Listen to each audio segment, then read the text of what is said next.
Mucho gusto, les presento al ingeniero Miguel Antonio Aranda, excelente profesor, amigo, quien está en la cosmología pues ya cerca de 50 años oficialmente, ¿verdad? Y es uno de los más destacados profesores que se ha distinguido siempre por sus investigaciones, su constante capacitación, preparación, investigación, que he viajado por varios países trabajando con la cosmobiología y por todo México, y pues siempre desde esos más de 45 años activo, estudiando y dando cursos. Sin más, sin nada más que decir, bueno, podría decir mucho, pero con es suficiente. Por el momento, para no quitarle más tiempo, les presento a Miguel Antonio Aranda, con una excelente plática sobre el componente de la carta astral. Adelante, Miguel, por favor. Muchas gracias, buenas tardes aquí en este uso horario. Si nos están escuchando en algún otro, bueno, pues por aquí estamos iniciando la tarde y vamos a iniciar precisamente con este tema de los componentes de la carta astral. Muchas veces nos encontramos con el horóscopo, carta natal, cosmograma, como le gusten llamar, y encontramos un montón de elementos ahí. Entonces las personas que son nuevas nos dicen, pues no entiendo nada, pero de todos modos quieren tener su gráfico. Otras personas frecuentemente me preguntan, bueno, ¿y qué es esta parte? ¿Qué es esta otra? Hay ocasiones en que algunos programas o algunos estudiosos de la astrología pues acostumbran a utilizar elementos que no todos utilizamos. Y eso a veces confunde también el hecho de gran cantidad de datos o de elementos simbólicos adentro del círculo. Vamos a empezar con esta imagen extremadamente sencilla del simplemente un zodiaco.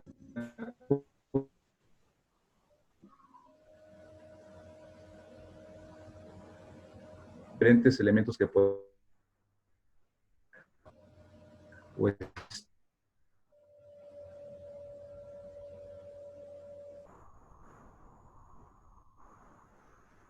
a este mapa. Lo conocemos como carta natal, algunos otros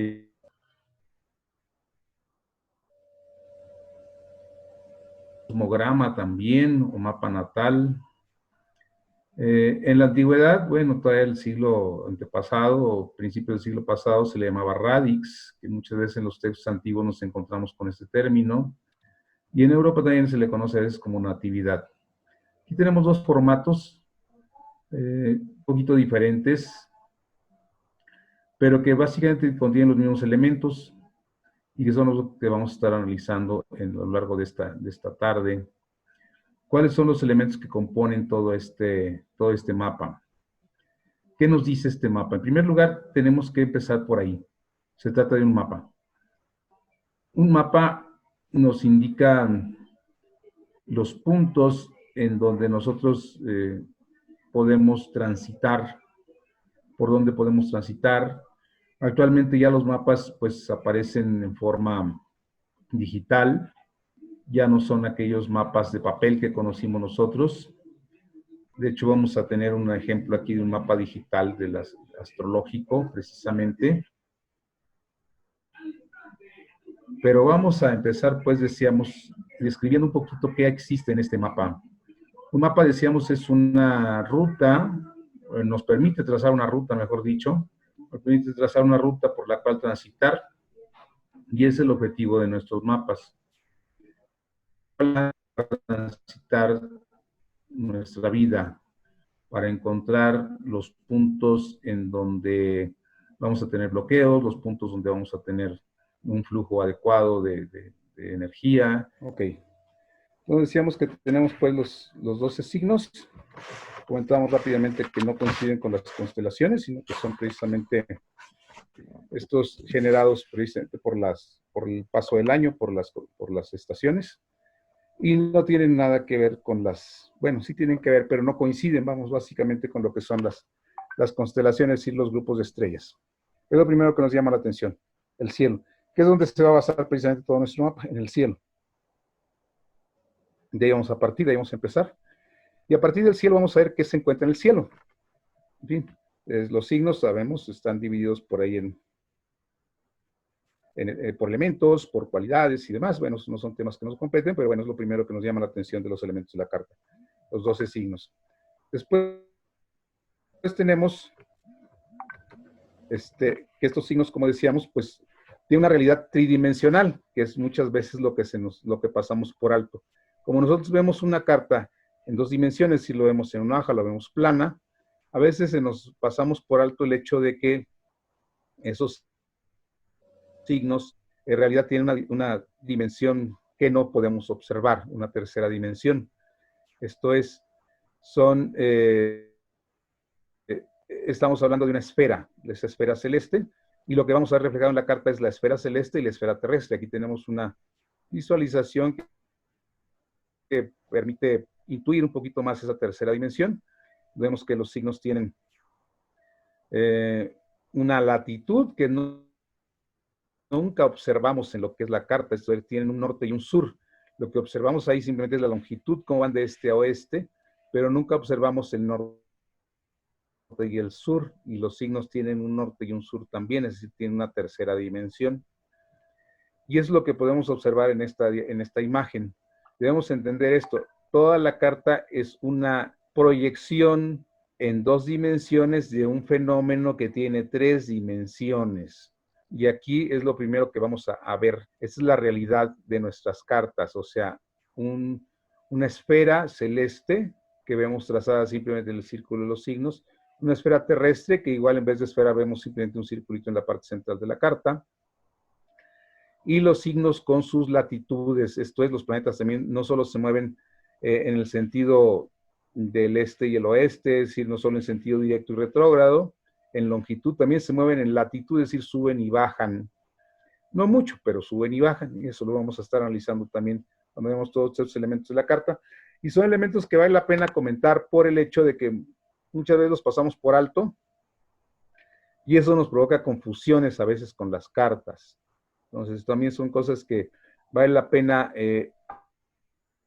ahondar un poquito en el tema astronómico, en el tema cosmográfico, en el tema tridimensional, para entender un poquito mejor nuestra astrología, que es una cosa de la que carecen precisamente nuestras cartas de 2 dimensiones, esa tercera posibilidad, esa tercera dimensión, y otros elementos que vamos a estar analizando a lo largo de esta tarde.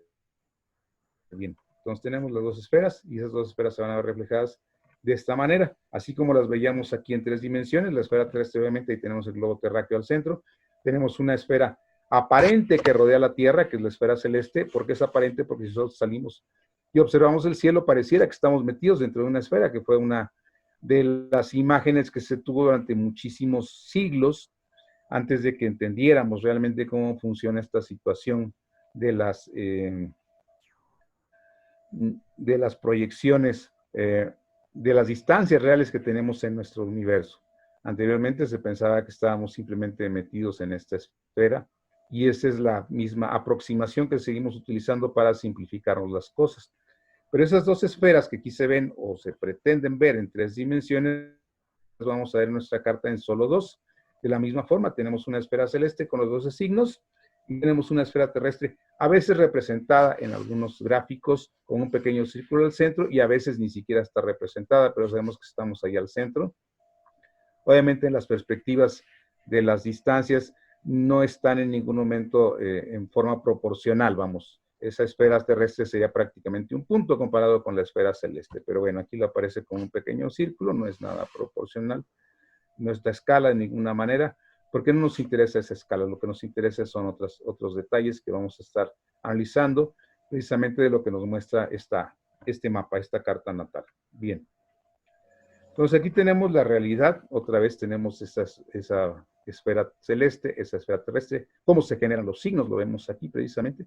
Los signos se van generando por el paso del Sol, y vemos cómo en el momento que el Sol obviamente está descrito aquí, ahí aparece efectivamente ahí el solecito ahí entre Piscis y Aries, en el equinoccio precisamente de primavera, y la trayectoria del Sol es esa línea que atraviesa el zodíaco, que divide el zodíaco en 2 partes, una parte norte y una parte sur, como decíamos, y esa línea que es la trayectoria aparente del Sol en torno a la Tierra, es lo que llamamos la eclíptica Es esta línea continua que tenemos aquí, del cual el Sol está aquí en el centro, y la línea va abarcando toda la parte media del zodíaco en un sentido y en el otro. Esta es la trayectoria aparente del Sol en torno a la Tierra, y le denominamos eclíptica.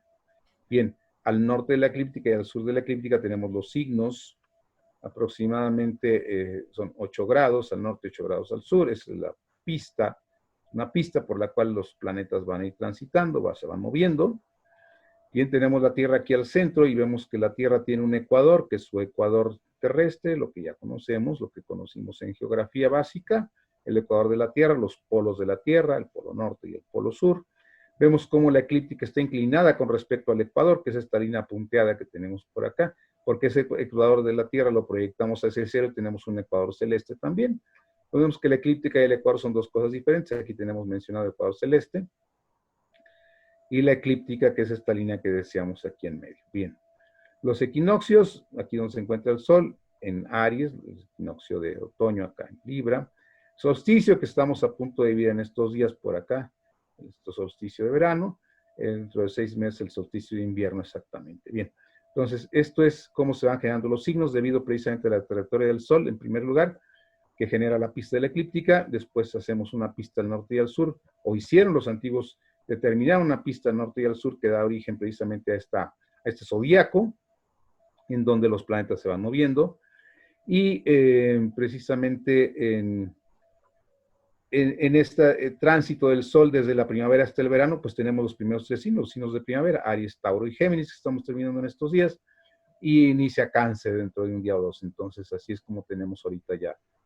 el inicio del verano y los signos de verano, empezando con el signo cardinal de Cáncer. Bien, entonces, esta es la realidad, es las 3 dimensiones, y como realmente existe en el cielo, como realmente existe en el universo, en el sistema, y no como nosotros lo dibujamos, pero tenemos que simplificar todo esto, puesto que con las 3 dimensiones sería extraordinariamente complicado y requeriría de muchísima abstracción y aparte de muchos conocimientos matemáticos y demás. Por eso anteriormente el tema de las cartas natales era estrictamente limitado a aquellos que podían tener acceso a todos estos conocimientos para el cálculo y manejo de todas estas variables y demás. Pero bueno, simplificado, tenemos pues simplemente una carta. Decíamos que en esa pista que tenemos aquí al norte y al sur de la eclíptica, que son aproximadamente 8 grados al norte y 8 grados al sur, tenemos esa pista de por donde se mueven los planetas, porque los planetas más o menos se mueven en el mismo plano.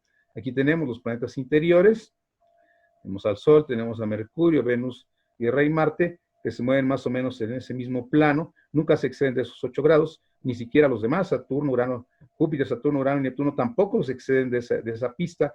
Por eso los antiguos denominaron esto el zodíaco, esa pista, ese camino por el cual los planetas se van moviendo. Vemos como, por ejemplo, aquí Mercurio está un poquito inclinado, un poquito más hacia abajo. Tenemos aquí a los demás, Urano también un poquito inclinado, pero no demasiado. Pero tenemos aquí uno que sale completamente de todo el esquema, que es Plutón. Plutón, que seguimos utilizando como planeta dentro de la astrología. Sí está extremadamente inclinado, no se ve descubierto en los tiempos antiguos, por eso la pista del zodíaco se limitaba a 8 grados al norte y 8 grados al sur, porque los planetas todos se alcanzaban a mover dentro de esa pista, dentro de esos límites. En el momento que encontramos a Plutón nos damos cuenta que su órbita está extraordinariamente inclinada y por lo tanto se sale del zodíaco, lo cual obviamente tiene un simbolismo, pero que no vamos a meternos en este momento en detalles. Pues entonces Plutón también tiene esa característica de que permite salirnos un poquito de esa pista zodiacal, mientras que todos los demás planetas se mantienen dentro de ella. Bien, algunos tecnicismos que nos van a ser útiles a la hora que vayamos avanzando en toda esta plática el día de hoy. Entonces, con eso ya en mente y eliminando por completo lo que es esa tercera dimensión, pues tenemos nuestra carta con las 2 dimensiones que nosotros podemos observar en este gráfico. Entonces tenemos aquí el cielo, como decíamos, con sus signos aplanados, porque no vemos el norte y el sur. Tenemos al centro, aquí no aparece la Tierra, pero podemos suponer aquí al centro un puntito o un pequeño círculo, que es donde estaríamos nosotros, es la Tierra. Y lo primero que vamos a observar de los elementos de la carta es precisamente que aparte de los signos, tenemos los planetas. Todo esto en el cielo. Tenemos los planetas, intencionalmente no elegí aquí al Sol y a la Luna, que no son planetas, sino que es la estrella del sistema y el satélite de nuestra la Tierra, el resto son planetas. Bueno, Mercurio tampoco se encuentra aquí porque está muy empalmado con Júpiter, pero todos los que están aquí en circuito son planetas, es decir, son cuerpos celestes, tienen una realidad física, los podemos observar, algunos con ayudas físicas, con telescopios, la mayor parte a simple vista. Todavía podemos observar en estos momentos una conjunción múltiple ahí entre Saturno y Júpiter, que se va a estar viendo por las madrugadas durante varios meses.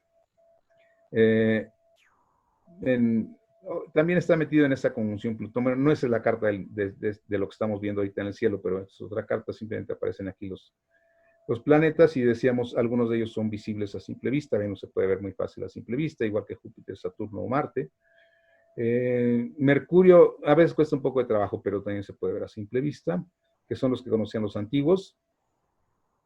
Y el resto no se pueden ser observados a simple vista, es decir, planetas, pues Urano, Neptuno y Plutón no pueden ser observados a simple vista, se requieren ayudas ópticas. Urano bajo ciertas circunstancias y en ciertos lugares geográficos, en ocasiones puede ser observado, pero es difícil, hay que saberlo ubicar y se pierde en el fondo de las estrellas. Bien, entonces lo primero que vamos a tener son los planetas. Obviamente los planetas tienen sus símbolos y esos símbolos, bueno, ya los conocemos. Y vemos esos cuerpos en el cielo, esos planetas tienen también una división. Por ejemplo, el Sol y la Luna no son planetas, aunque genéricamente todos aparecen en toda esta denominación en la astrología, sino que son las luminarias, es decir, la luminaria del Sol, la luminaria de la noche, el Sol y la Luna, con sus símbolos aquí. Tenemos a los planetas interiores, llamados interiores porque se encuentran entre la Tierra y el Sol, es decir, están interiores, están por la parte de adentro. Mercurio y Venus, esto hace que nunca se alejen demasiado del Sol, que es otra característica de la carta natal. Nunca van a encontrar a Mercurio y Venus lejos del Sol.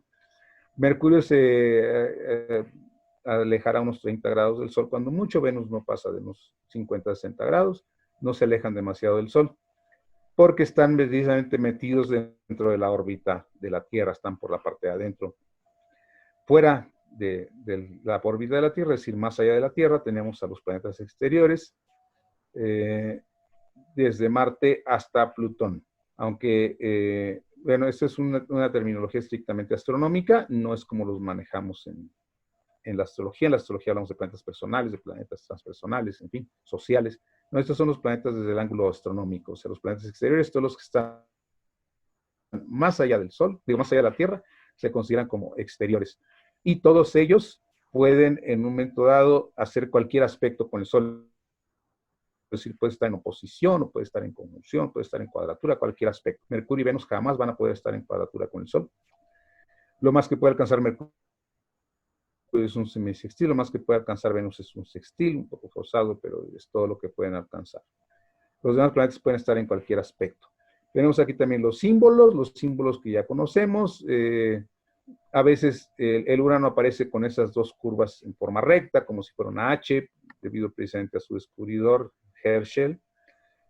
Neptuno, por lo general, aparece con la crucita abajo, aunque, bueno, algunos preferimos utilizar un círculo, pero los programas o la actualidad se utiliza más la crucita en la parte inferior de Neptuno. Y Plutón, estos son los dos símbolos más utilizados o más comunes en los programas para designar a Plutón. La PL es por su descubridor también, por Percival Lowell, o por Plutón, que al final de cuentas coincide en ese sentido.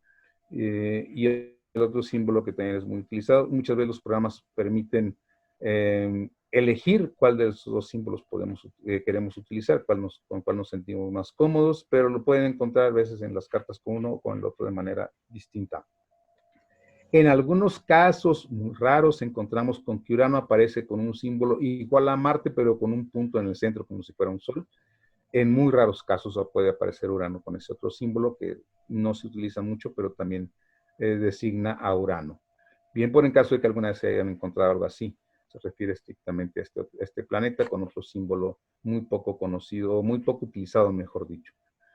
Bien, respecto al Sol y la Luna, pues sabemos nunca pueden estar retrógrados por su misma, por definición, de la forma en que ellos se van moviendo, que es decir, el Sol no se mueve, sino que la que se mueve es la Tierra.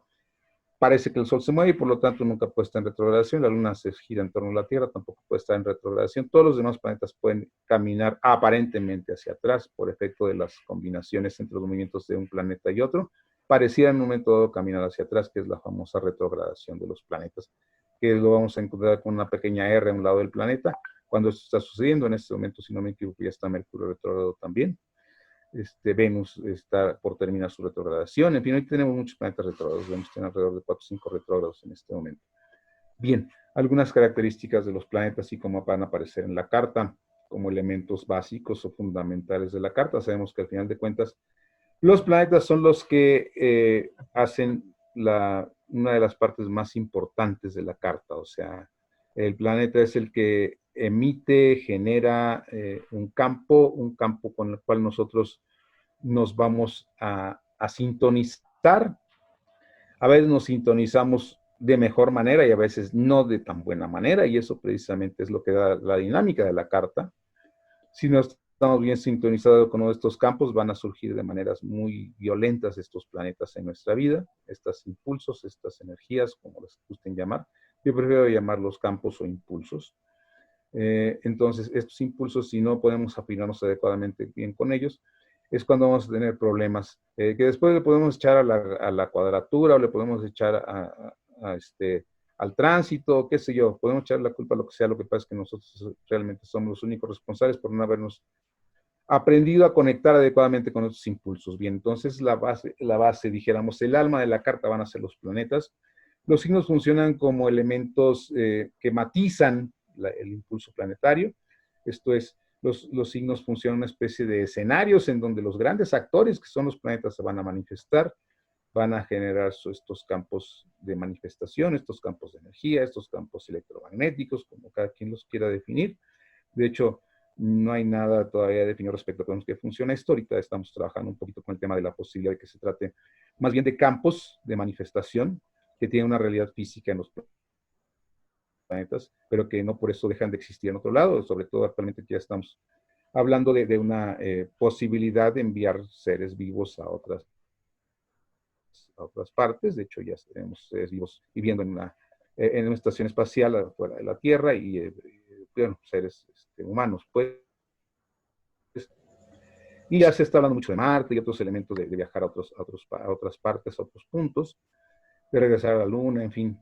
Todo esto, entonces, esto podría trastocar un poco la astrología. Desde mi perspectiva, no lo hará.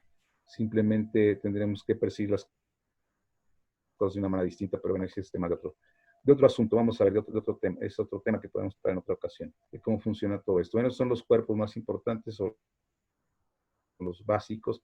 No son todos, son los básicos, con lo que vamos a empezar. Bien, continuamos. Hay otros elementos que nos encontramos también en la carta. Algunos son cuerpos físicos, tienen una realidad física, y otros son simplemente puntos importantes que, por ser canales del flujo de la energía, pueden generar alguna influencia, dijéramos, alguna percepción personal respecto a la posición que tienen. Pero los otros sí son cuerpos, tienen una realidad objetiva, una realidad física, y vamos a ver cuáles son los cuerpos y cuáles son los puntos que también vamos a encontrar de maneras frecuentes en las cartas natales. De hecho, aquí pues, ya colocamos a uno de ellos, que es precisamente Quirón. Ahorita vamos a analizar un poquito todos estos otros elementos que pueden formar parte de una carta natal. Hasta donde vamos, todos estos elementos, tanto signos como planetas, deben estar en una carta natal occidental, ¿sí? Aclaro.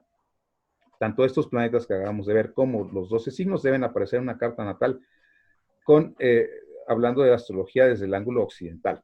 En la astrología oriental a veces no aparecen Urano, Neptuno y Plutón, según la escuela, pero en algunas escuelas orientales no aparecen estos tres últimos. En una astrología occidental utilizamos en general todos esos planetas y estos 12 signos. Bien, más estos otros elementos no siempre aparecen en todas las escuelas astrológicas. Eso también es importante decir. Por eso de repente nos encontramos cartas muy simples, con muy pocos elementos, con estos básicos que ya mencionamos, y de repente nos encontramos con cartas súper complejas, con un montón de elementos que lo único que hacen es hacer una telaraña ahí, que es muy difícil a veces de poder desenmarañar por la complejidad que luego genera esta cantidad de elementos que, bueno, no nos vamos a meter en todos esos detalles en este momento. Vamos a manejarnos en lo más básico, en lo que podemos encontrar básicamente en cualquier carta, y un poquito más, vamos a ir avanzando. Bien, Estos son algunos de los otros elementos que podemos encontrar. Ahora sí están circulados completamente todos ellos y vamos a analizar cada uno de ellos. En la parte de arriba tenemos por ahí a Quirón, que ya comentábamos, tenemos uno de los nodos lunares y tenemos la rueda de la fortuna, ahorita lo vamos a analizar en detalle. Por la parte de abajo tenemos el otro nodo y tenemos aquí esta lunita negra con una crucita abajo que es Lilith y que a veces aparece en algunos formatos de carta. Si se fijan, estuve eligiendo diferentes formatos de carta para que nos familiaricemos con varios de ellos, no todos, pero sí diferentes. Por ejemplo, aquí nos encontramos a Plutón, que parece tener una lunita abajo, pero bueno, no deja de ser Plutón. Aquí en Capricornio, con una especie de lunita abajo, en vez de ser solo un semicírculo, aparece como una especie de luna. En fin, podemos al final de cuentas identificarlos y eso es lo importante. Entonces vamos a analizar estos otros elementos que también suelen surgir en las cartas, en la mayor parte de las cartas. Ya nos hemos acostumbrado mucho a utilizarlos y vamos a analizar cada uno de ellos y a ver qué es lo que nos dice. Bien. Entonces, estos son otros elementos más que a veces ya no son tan frecuentes, ya no son tan comunes, pero también pueden aparecer en las cartas y también los vamos a analizar para tratar de abarcar lo más común, lo más frecuente, lo que más lo que con más regularidad va a aparecer por ahí en las cartas. Tenemos aquí otro formato y aquí ya tenemos incluidos 5 elementos más, 4 de ellos son asteroides y el otro es el vértex. El resto ya los hemos estado analizando o los vamos a analizar en un momento más. Aparece por aquí uno que no había fijado, de hecho cuando puse la diapositiva no me fijé, que dice Eri, aquí en ladito, en Aries, aquí abajo a la derecha. Dice aquí Eri. Sí, este es un cuerpo también, es Eris. Un cuerpo celeste, efectivamente se encuentra en Aries, es un cuerpo que tarda muchísimos años en pasar de ese signo, tiene ya ahí más de 50 años. Entonces, pues no lo tenía contemplado, pero bueno, se los comento de una vez. Si aparece el Eri, quiere decir Eris. Es un cuerpo celeste, tiene realidad física, existe, está muy alejado de la Tierra, tarda muchísimos años en avanzar por los signos. Tiene un significado, sí, también. Entonces, no había fijado que aparecía aquí, por eso todos los elementos que pudiéramos encontrar por ahí en algunas cartas. Ya estoy viendo que en algunos formatos empieza a aparecer ya. No va a ser muy frecuente, pero si se lo llegan a encontrar, saben que es un cuerpo físico de una realidad objetiva, no es un punto. Por lo tanto, en este caso está retrógrado, nos dice ahí 10 grados de Aries. En fin, en otra ocasión podemos hablar más en detalle de estos otros cuerpos que existen realmente y que se han encontrado por cientos en todo el sistema. De hecho, hay varios miles de cuerpos, no podríamos incluirlos todos, y son muy pequeños además. Bien, vamos a avanzar sobre estos elementos que ya elegimos, los que ya tenemos aquí circulados, y vamos a ver cada uno de ellos. En primer lugar tenemos a Quirón. Si es un cuerpo, si tiene una realidad física, no tiene el tamaño de planeta, es muy pequeño para ser planeta, está fuera de la zona de los asteroides, por lo tanto no es un asteroide. Se encuentra básicamente entre Saturno y Urano, pero aquí podemos observar su órbita. Vemos aquí tenemos la órbita de Júpiter, la más interna, está el Sol al centro, después la primera es la órbita de Júpiter. No podríamos colocar los otros porque sus órbitas serían muy pequeñas, aquí se amontonan allá en el centro. La de Saturno en amarillo, la de Urano en verde, y entre la de Saturno y Urano vemos una órbita blanca, que es la órbita de Quirón. Precisamente vemos que es muy excéntrica, de repente se mete un poquito en la órbita de Saturno, de repente sale un poquito de la órbita de Urano, muy excéntrica su órbita, es un cuerpo celeste. Se ha utilizado se descubrió en los 70s y ya desde los 80s, 90s se empezó a utilizar. Entonces no es nuevo, ya bastante lo hemos trabajado, ya conocemos un poquito cómo funciona y todo. Simplemente estamos observando aquí cuál es su realidad objetiva y cuál es su órbita, ¿no? Vemos que está un poquito fuera de la nitidez o la claridad de las otras órbitas que van bastante concéntricas. Esta está completamente excéntrica. Y básicamente se encuentra viajando la mayor parte del tiempo entre Saturno y Urano, un poquito más adentro de Saturno por una temporada, un poquito más afuera de Urano en otra, pero en general se mantiene más o menos en esa zona. Entonces, este cuerpo, bueno, también tendrá su interpretación y todo, también lo encontramos con mucha frecuencia en nuestras cartas, y así como parece, pues efectivamente funciona una especie de llave para poder tener acceso o enlazar estos dos elementos de lo que son los planetas conocidos hasta Saturno. con los planetas nuevos, a partir de Urano y hacia Plutón, ¿verdad? Entonces, bueno, es la característica de la órbita de Quirón. Otro de los elementos que tenemos ahí son los asteroides, que estos son sus símbolos. También tiene una realidad objetiva, también son cuerpos. Estos sí se encuentran todos entre Marte y Júpiter. En esta zona de Marte y Júpiter tenemos cientos de asteroides. Los primeros encontrados los encontró Galileo por el siglo XVI. Sí, de hecho, él encuentra primero a Ceres, que es el más grande de los asteroides. Lo encuentra por primera vez. En su momento, Ceres fue tomado como planeta, de hecho, fue tomado como planeta, puesto que, de acuerdo a ciertas teorías de la época, en esa zona debería existir un planeta. Nunca se encontró un planeta en esa zona, pero en esa zona se encontraron muchas piedras. Las más grandes de ellas son estas 4. Ceres probablemente tenga un tamaño parecido a Plutón, un poquito más grande a lo mejor, pero por ahí anda, muy pequeño realmente, es pequeño, es rocoso. Después se fueron encontrando los otros 3 para formar estos 4 asteroides encontrados por Galileo. Son, son 4 de las muchas rocas que hay en esta zona del sistema solar entre Marte y Júpiter. De hecho, algunos ya han sido atrapados por la órbita de Júpiter. Parece que alguno de los satélites de Marte es un asteroide atrapado también. En fin, son muchas las que hay, los cuerpos que hay en esta zona, y estos son los 4 que tienden a aparecer generalmente en las cartas. Entonces, si aparecen estos simbolitos, si existen, pueden por lo tanto estar retrógrados, van cambiando de signo de manera bastante rápida, o sea, no tan rápido como Marte, que cambia cada 2 meses aproximadamente, pero tampoco tan lento como Júpiter, que tarda un año en cambiar de signo. Entonces tiene una velocidad intermedia por ahí, variable también. Como decíamos, solo se acostumbra a utilizar los 4 asteroides mayores. Hay estudiosos que se han dedicado a estudiar cientos de asteroides, hay programas que manejan asteroides y les pueden dar la ubicación de cientos de ellos, pero sería muy complicado ponerlos todos en la carta por la cantidad que existen y por la cantidad de nombres que se manejan. Entonces, son básicamente, si ustedes se les ocurre un nombre, lo más seguro es que ya haya un asteroide bautizado con ese nombre. Lo más seguro. Hay muchísimos y están una gran variedad de nombres también que tienen. Su influencia fue muy estudiada por Zífora Dobbins, una gran astróloga que nos acompañó en varias ocasiones en México para apoyarnos en nuestros eventos. Después sus hijos continuaron con un poquito de esto, desarrollaron programas de computación para los asteroides y demás.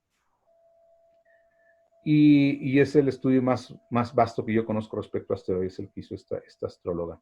Pero estos 4 es muy frecuente que se encuentren y estos son sus símbolos. Bien, otro elemento que podemos encontrar en la carta natal, otro componente.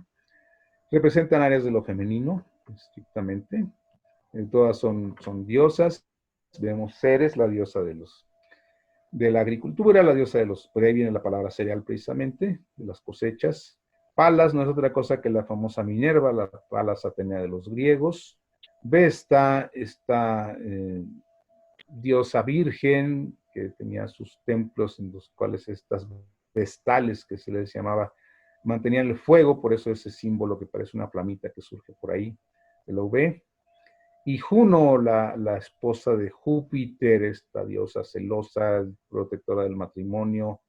En fin, son estos 4 asteroides básicos que a veces aparecen listados o ubicados ahí dentro de lo que es la carta natal. Bien, otros de los elementos que tenemos por ello que podemos encontrar es Lilith.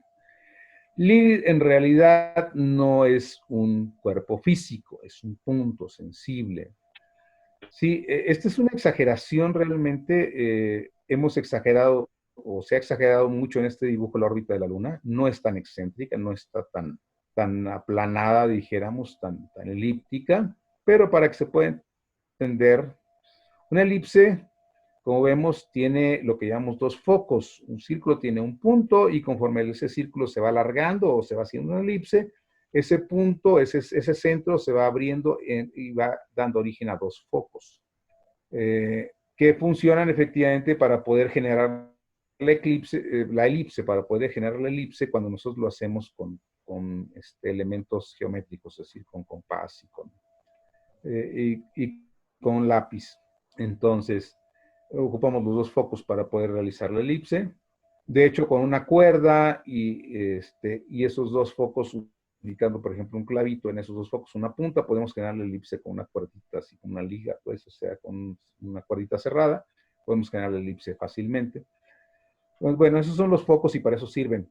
Uno de los focos en toda órbita elíptica planetaria lo va a ocupar el planeta en torno al cual gira el otro cuerpo. En este caso lo ocupa la Tierra y la Luna gira en torno a la Tierra. Como digo, está muy exagerado. Está muy exagerado. La Luna no tiene una órbita tan excéntrica, pero da la imagen que necesitamos. Entonces, el otro foco es precisamente lo que corresponde a Lilith. Lilith es el otro foco de la elipse. Y por lo tanto, un foco vacío, pues en el cuerpo, ahí la Tierra está en el otro, entonces ahí está solo, y ese foco vacío se denomina Lilith, y tiene este símbolo. Muchas veces lo encontramos también en las cartas natales, aunque sabemos que existen varias Liliths, o sea, hay varias Liliths. La más frecuente, la más utilizada es esta, y corresponde precisamente a ese foco vacío de la elipse que forma la órbita de la Luna. Bien, entonces ese es su símbolo y de repente lo podemos encontrar por ahí. A veces la Luna no aparece completamente negra, simplemente aparece la silueta, es decir, no está coloreada por dentro, no está completamente oscura, pero corresponde a la Luna negra.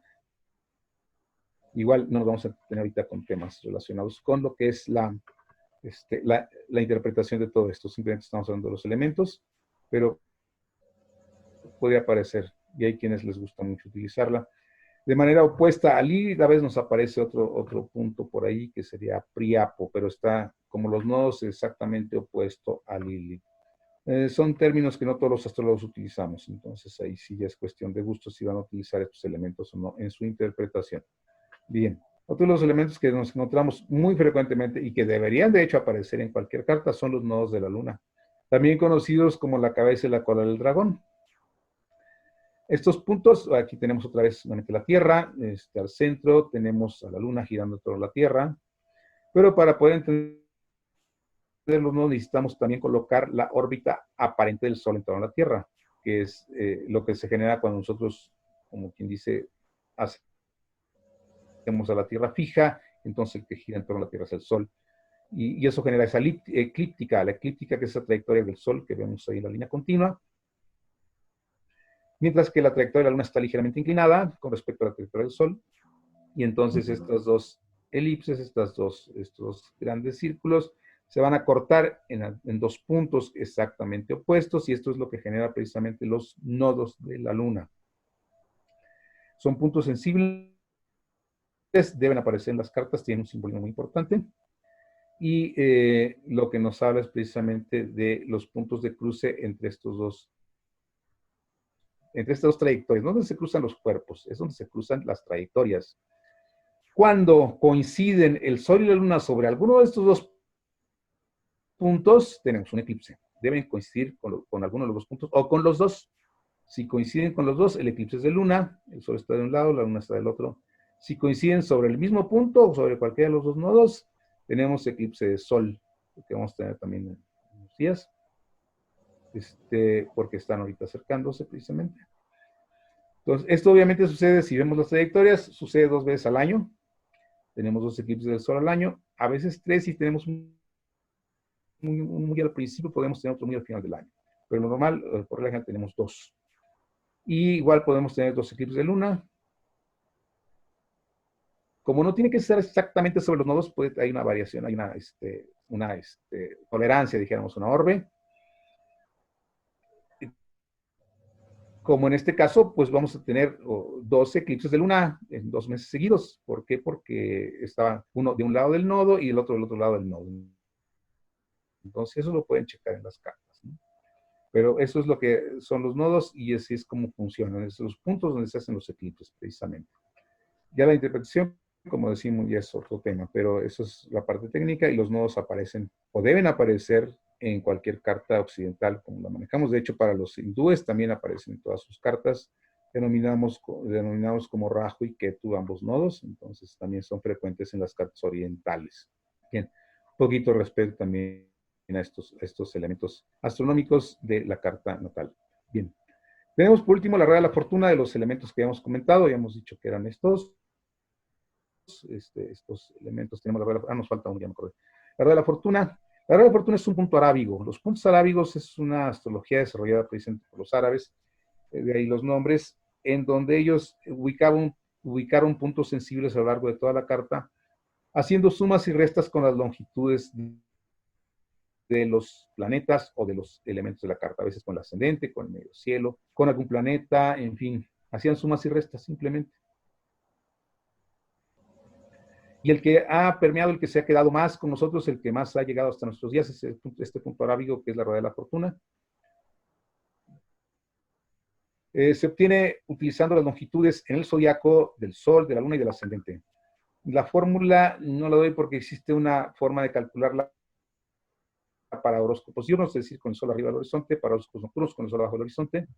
Y aunque hay veces en que se utiliza la misma fórmula para ambos casos, es cuestión de escuelas, cada escuela tendrá alguna forma diferente. Lo más sano, siento yo, es calcularla en forma diurna o nocturna según el Sol esté arriba o abajo del horizonte, pero invariablemente se van a utilizar las longitudes del Sol, de la Luna y del ascendente para su cálculo. Eso es un factor que no cambia en cuanto al cálculo de la rueda de la fortuna. A veces se suman o se restan estos factores, y esto es lo que va a dar por origen este punto sensible que denominamos rueda de la fortuna. Bien. Entonces, se va a diferenciar un poquito del símbolo de la Tierra, o sea, porque vemos que aquí aparece como una X en la parte central, y cuando lo tenemos como un más, no un por, sino un más, dijéramos, cuando están los ángulos vertical y horizontal completamente, no diagonales, entonces es el símbolo de la Tierra. A veces se confunde que si es la Tierra, que no, la rueda de la fortuna aparece inclinada en forma de X, la Tierra aparece en forma de más, dijéramos, con los dos ejes vertical y horizontal. Aquí están los dos diagonales, es lo que lo diferencia del símbolo de la Tierra, que a veces también hay quien se confunde con esto, que aquí tenemos la Tierra, porque ese símbolo lo usamos para la Tierra. No, esa es la diferencia y hay que tomarlo en cuenta también. Se trata de la rueda de la fortuna. Bien, otro elemento importante dentro de la carta natal occidental que aparece la mayor parte del tiempo. Bien. El vértex. Este es uno de los que muchas veces me preguntan, bueno, ¿de qué se trata ese VX que tenemos por ahí? Bien. De forma muy sencilla decimos que es el cruce del tercer plano con la eclíptica, y ya con eso podemos explicarlo, ¿sí? La cosa es que hay que entenderlo nuevamente, y por eso al principio hablaba yo de las tres dimensiones y la importancia que tienen las tres dimensiones para entender la carta natal. Vamos a tratar de explicarlo. Aquí tenemos un montón de círculos, se supone que todos son círculos, aunque obviamente por la limitación de las dos dimensiones, pues algunos están insinuados como círculos. Vamos a tratar de proyectar eso hacia el fondo y hacia nosotros para entender la tercera dimensión. Lo primero que tenemos es la eclíptica, que la vemos como un círculo más ancho, más en gris. Aquí inclusive está, aquí nos dice eclíptica. Bien, este paso, este trazo que tenemos aquí inclinado, es la eclíptica. Bien, eso ya lo habíamos visto. Bien. Después tenemos en verde aquí al centro lo que es precisamente no veo por aquí que nos dice, es el horizonte. Bueno, no nos dice, pero este es el horizonte. Este plano verde es el horizonte. Vemos que el horizonte cruza con la eclíptica. Y donde el horizonte cruza con la eclíptica tenemos al ascendente. Obviamente el descendente del lado contrario. ¿Sí? Entonces, aquí estamos viendo cruce de dos círculos. El círculo de la eclíptica y el círculo del horizonte, que nos genera el ascendente y el descendente. Tenemos este otro círculo, que es el meridiano. El meridiano no es otra cosa que ese círculo que pasa exactamente sobre nuestras cabezas, en donde quiera que nos encontremos o donde hayamos nacido, y que va de norte a sur. Entonces genera un cenit y genera un nadir, y tenemos el meridiano. El meridiano también cruza con la eclíptica y genera el medio cielo y el fondo del cielo. ¿Ok? Estos dos ejes ya los conocemos, los trazamos a cada rato en la carta, los vemos, los ubicamos, el eje horizontal, ascendente, descendente, el horizonte. El eje vertical, medio cielo, fondo del cielo, el meridiano. Bueno, astronómicamente es el meridiano, en dos planos simplemente vemos dos rayas. Bien. Pero si vivimos en un mundo de tres dimensiones, es obvio que si tenemos dos planos, un plano que denominamos horizonte, en verde, un plano que denominamos meridiano, que es el círculo que vemos aquí completo. Entonces, eso genera dos cortes sobre la eclíptica. Pero debemos tener un tercer plano, que llamamos aquí la vertical primaria. Y donde ese vertical primario, ese tercer plano, cruza con la eclíptica, tenemos al vértex. Entonces, este es el sentido del famoso vértex, que aparece también por ahí en ocasiones en algunas cartas y que mucha gente se pregunta qué quiere decir eso. Es un punto sensible y corresponde al tercer plano de las tres dimensiones, cruzando sobre el plano de la eclíptica. Todos son planos, todos son círculos grandes, son como hojas de papel, dijéramos, gigantescas, que se van a cruzar en algún punto o en otro, pero al ser tres dimensiones tiene que haber tres cruces también. Los dos que ya conocemos, el plano de la eclíptica, perdón, el plano del horizonte que cruza con la eclíptica, el plano del meridiano que cruza con la eclíptica y la vertical primaria que cruza con la eclíptica genera el vértex. Entonces, ese es otro de los puntos que a veces encontramos, sobre todo en los grupos occidentales, y que denominamos vértex. Obviamente, al haber un vértex, tiene que haber un artivértex, así como si hay un ascendente y un descendente, como si hay un medio cielo y un fondo del cielo, tiene que haber lo contrario, y se va a encontrar exactamente en el punto opuesto. El vértex fue desarrollado, fue investigado, dijéramos, o sea, el tercer plano siempre ha existido, pero no lo estudiábamos, por Robert Hunt, allá por los 60, 70 del siglo pasado, y él fue el que escribió más al respecto del famoso vértex y definió a qué se refería, cómo se interpretaba y demás en sus investigaciones. Entonces, un punto que puede resultar muy útil también para algunas interpretaciones si sabemos utilizarlo, y se genera en base a esta dinámica de los planos y su corte con la eclíptica, el punto donde se cruzan. Bien. Entonces, son algunos de los elementos más frecuentes en las cartas. Bien. Bien, entonces vamos ahora a los ejes que ya conocemos. Les voy a pedir un segundito, por favor, nada más para conectar la computadora antes que se me quede sin batería.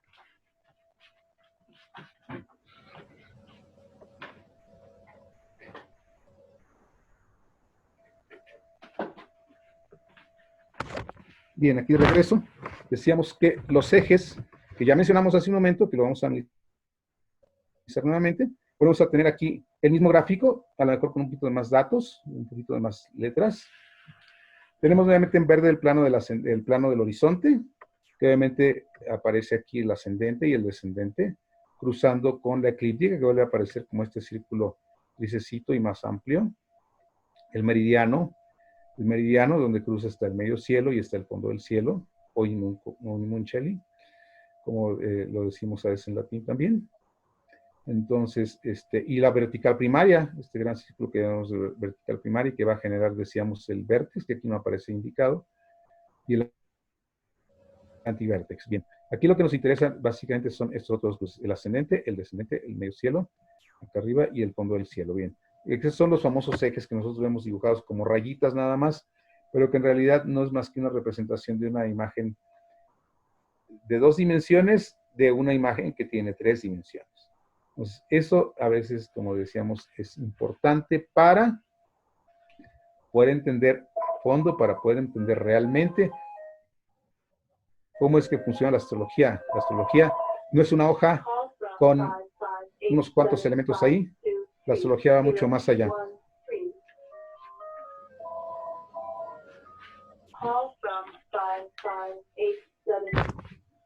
La astrología precisamente se refiere a una visión de elementos que tienen tres dimensiones, pero que para simplificar hemos optado por hacerlo solo en dos.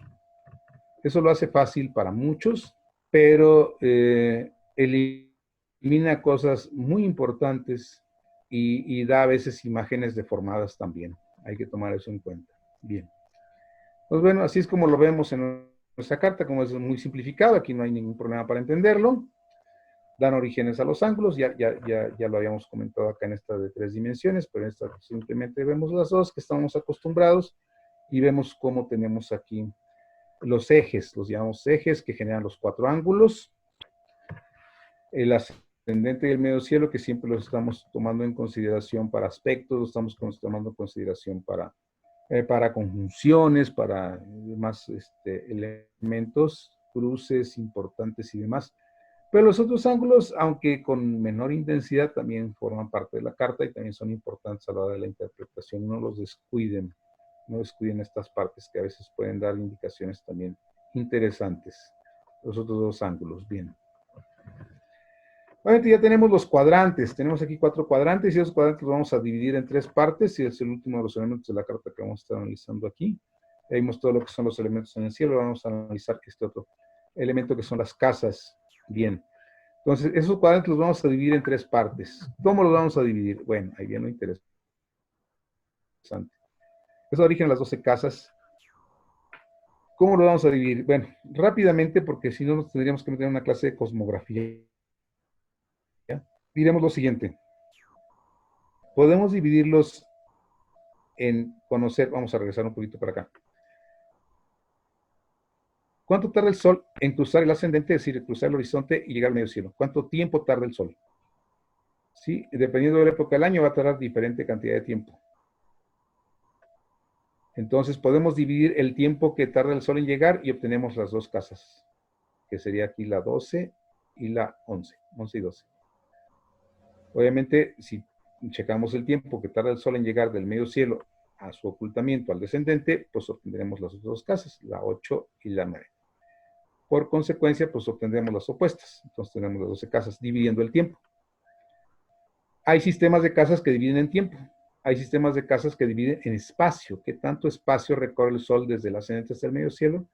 Y obtenemos casas divididas por espacio o casas divididas por tiempo, que son los 2 sistemas fundamentales. No son los únicos, pero esos son los 2 sistemas fundamentales para la división de casas. Como digo, vamos a quedar con eso, de lo contrario tendríamos que meternos en un tema de cosmografía, entender más a fondo lo que es esas esferas celestes terrestres y demás detalles. Bien. Entonces, ya una vez dividido estos o trisectados, decíamos esos cuadrantes, obtendríamos las 12 casas. Y las 12 casas, aquí volvemos a tener una imagen más tridimensional de estas 12 casas, con sus inclinaciones y demás, cómo es que se van a generar. Y vemos cómo no son simplemente rayitas, son gajos, como quien dice, de una mandarina, una especie de gajos, en donde van a ubicar los planetas y son áreas específicas de la experiencia vital, que ya conocemos a través del conocimiento astrológico y demás. Pero así es como se van a obtener las casas, decíamos, dividiendo los cuadrantes, ya sea por tiempo, ya sea por espacio, en forma básica. En fin, ya una vez teniendo estas 12 casas, vamos a analizar un poquito cómo funciona esto de las casas también, porque eso es importante y a veces se pasa por alto. Bien, bueno, aquí tenemos un horóscopo. Aquí tenemos un horóscopo tridimensional, decíamos que le vamos a presentar. Disfrútenlo por un momento, a ver si lo pueden entender un poquito. Es la realidad de nuestro horóscopo. Así es como se ve en las 3 dimensiones. Aquí en este momento en verde estamos viendo las 12 casas, aparecen aquí numeradas. En los polos se alcanzan a observar los signos, en violeta, en la parte de arriba y en la parte de abajo se alcanzan a observar los 12 signos. Vemos cómo todos son planos, todos son grandes círculos. Ahorita está pasando el ascendente en rojo por aquí enfrente también, aparecen los planetas. Los aspectos se ven como esas rayas que de repente se aparecen o luego desaparecen conforme se va diluyendo en la posibilidad de observar ese aspecto. Ya nada más quedan como líneas punteadas ahí, después se iluminan en ciertos momentos cuando son más claros la posibilidad de ver los aspectos. En fin, este es nuestro horóscopo real. Así es como se vería si nosotros pudiéramos verlo en 3 dimensiones. Así es más o menos la perspectiva que daría. Obviamente, como decimos, pues cuesta un poquito de trabajo interpretarlo de esa manera, porque no estamos acostumbrados básicamente. Aquí ahorita estamos viendo la línea del medio cielo, el meridiano. ¿Sí? Ahorita estamos viendo uno de los asteroides, Urano y Plutón aquí arriba, viene Ceres por acá también, Saturno apareciendo acá por el lado derecho en amarillo, con sus aspectos con Urano. En fin, bueno, es una imagen que a mí me entretiene bastante de estarla observando y tratando de analizar. Aquí viene Quirón y Marte, ahí se iluminan sus aspectos. Vemos como aquí hay un aspecto por latitud, que es esta rayita amarilla que viene por aquí, entre el nodo y Vesta, que son aspectos por latitud que nunca vemos en las cartas de 2 dimensiones. Aquí tenemos otro aspecto por latitud entre Plutón y Juno, porque están también de norte y sur, y eso también genera aspectos que nunca utilizamos, puesto que no No tenemos esta visión tridimensional de una carta, pero bueno, este es un poquito quería yo comentar respecto a lo que son las realidades de cómo funciona la astrología y la simplificación tan grande que hacemos a la hora de generarlo en solo dos planos. Bien, vamos a continuar después de detenernos un poquito viendo esta imagen. Y vamos a ver el último de los aspectos, de los últimos elementos que aparecen dentro de la carta. Aparecen estas líneas. Estas líneas de colores que aparecen en el centro y representan lo que llamamos aspectos. Aspectos no es otra cosa que ángulos, distancias angulares entre dos planetas o entre un planeta y un punto sensible de la carta. Este punto puede ser el ascendente, el medio cielo, puede ser un nodo, puede ser la rueda de la fortuna, qué sé yo, cualquier punto sensible, Lilith inclusive. Son ángulos. Sabemos que los ángulos no siempre se van a dar en forma exacta. Aquí están los ángulos exactos de 0, 30, 45, 60, 90, 120, 135, 150 y 180 grados por ambos lados. Pero sabemos que una cuadratura no tiene que ser exactamente 90 grados, puede ser 95, puede ser 85, o sea, hay tolerancias, hay orbes que le llamamos. Y bueno, estas líneas es el último de los elementos que tenemos aquí dentro de las cartas y vamos a analizar un poquito cómo funcionan los aspectos y qué es lo que nos vamos a encontrar, sus símbolos y demás. Bien. Un aspecto que nunca vamos a ver en una carta es una conjunción. ¿Sí? Nunca la vamos a ver, este es su símbolo. Si dos planetas se encuentran muy juntos, decimos que están en conjunción. Eso lo podemos ver de manera obvia y no aparecen marcados en las cartas natales. Pero ahí están porque los planetas se ven juntos. Entonces, tenemos conjunciones. Tenemos también semisextiles. Su símbolo y muchos de los programas modernos ya lo que presentan es no solo la raya, sino también el símbolo del aspecto. Tenemos aquí un ángulo muy cercano a los 30 grados, en este caso entre Neptuno, perdón, es entre Quirón y Urano, uno a 13 grados, el otro a 12, vemos cómo hay un gradito de diferencia. Entonces vemos cómo no es exactamente 30 grados, en este caso son 31 grados, pero suficientes para que nos dé el aspecto de semisextil. Y para aparecer aquí en verde, muchas veces por convencionalismo se utilizan ciertos colores para los aspectos, ¿no? Sextil es semisextil con verde, o cuadraturas con rojo, trígonos a veces con verde, a veces con rojo, en fin, pero a veces con azul y a veces con verde. Quincunциos a veces aparecen azules, a veces aparecen violetas.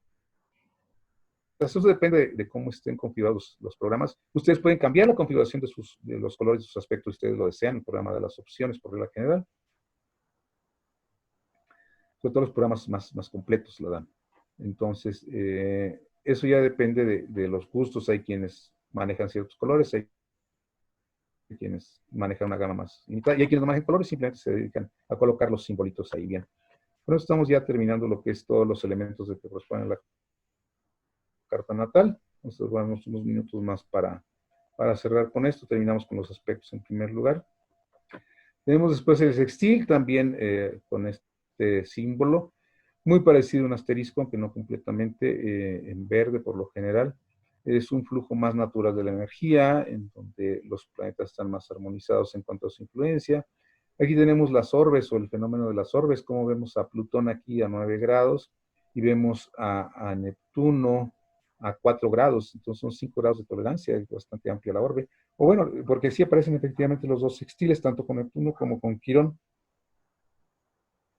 que cuando aparecen en ese sentido los programas sí tienden a generar las dos rayas y los dos símbolos, lo cual a veces complica un poquito todo esto porque se amontona mucho todos los símbolos ahí en el medio. Como vemos ahorita en el caso de los trígonos o las cuadraturas, aparecen muchos amontonados ahí. O en este caso que estamos aquí mencionando, cómo aparecen los dos sextiles, uno de Plutón-Neptuno y el otro de Plutón-Quirón. Bien. Ángulo de 60 grados, tenemos un sextil, la cuadratura, considerado como aspecto mayor, que va a representarse por ese cuadrito, por lo general en rojo, su longitud cercana a los 90 grados, también son todos los elementos que encontramos dentro de las cartas. Tenemos el trígono, cercano a los 120 grados, parecen como los triángulos. En este caso en azul, en estos formatos que estoy utilizando aquí, que es la misma carta, simplemente porque tenía todos los aspectos, decidí utilizar esta. Bien, ya más o menos tenemos una idea de cuáles son todos los elementos de la carta. Bien, vamos a concluir pues con el tema de los aspectos. El quincuncio cercano a 150 grados, un flujo complicado de energía entre estos dos puntos, entre estos dos planetas, en este caso aparecen aquí en violeta, y la oposición, 180 grados que atraviesan la carta. Bueno, son bastante fáciles de ubicar. Aquí había un punto, bueno, tenemos algunos otros aspectos menores que podemos considerar también, muy pequeños. No todos los programas los manejan, a veces se pueden eliminar o se pueden incluir, dependiendo de nuestros gustos. Algunos aspectos menores, la semicuadratura, que es la mitad de una cuadratura con 45 grados, aparece como esta especie de ángulo. La sesquicuadratura, que es una cuadratura y media, y por lo tanto aparece como la cuadratura más la otra mitad, y aparece con este símbolo, la sesquicuadratura. Aspectos menores, poco utilizados, hay solo los que lo utilizan más, los personas no los uso mucho. El quintil, el biquintil, y en fin, por mencionar algunos, no son todos los aspectos. La verdad, el tema de aspectos es otro aspecto, es un área muy vasta de la astrología. Charles Carter a principios del siglo XX decía que pudiera haber un aspecto cada 10 grados, un tema que se ha quedado por ahí un poquito, que yo sepa, no se ha profundizado mucho en esto. Sin embargo, estos aspectos menores como el quintil, el biquintil, el septil, el dodecil, todos esos aspectos menores fueron propuestos por Kepler ya desde el siglo XVI. Entonces no es nada nuevo este tema de los aspectos y todas sus posibles implicancias respecto a las distancias angulares. Igual el poner muchos aspectos crea mucha confusión en la carta y no lo recomiendo mucho. Bien, regreso un poquito a esto porque había un detalle que se me pasaba de las casas que ya no comenté y que me parece muy importante a la hora de observar una carta natal. Decíamos que tenemos el cielo aquí con los signos y que al centro de alguna manera tenemos la Tierra, aunque este círculo es muy grande, o podemos decir que no es la Tierra propiamente, pero bueno. Imaginemos que este círculo central es la Tierra y este círculo exterior es el cielo, ok. Entonces, el signo, los signos, a través de las casas, es como llega de alguna manera ese flujo de energía a la Tierra. Las casas sirven para conectar el cielo con la Tierra. Vemos cómo todo el gráfico nos va a decir algo. No es nada más de que ahí pusimos una rayita ahí para decir, no. Esto nos simboliza lo siguiente: el flujo del signo, de la energía de este signo, va a fluir hacia la Tierra a través de una casa. Por lo tanto, se va a manifestar ese signo en la Tierra o en mi vida a través de una casa. Por eso digo, ok, mi casa 3 está en Sagitario, como está en esta carta, o mi casa 4 está en Capricornio, porque Capricornio de alguna manera afecta el área número 4 de mi vida.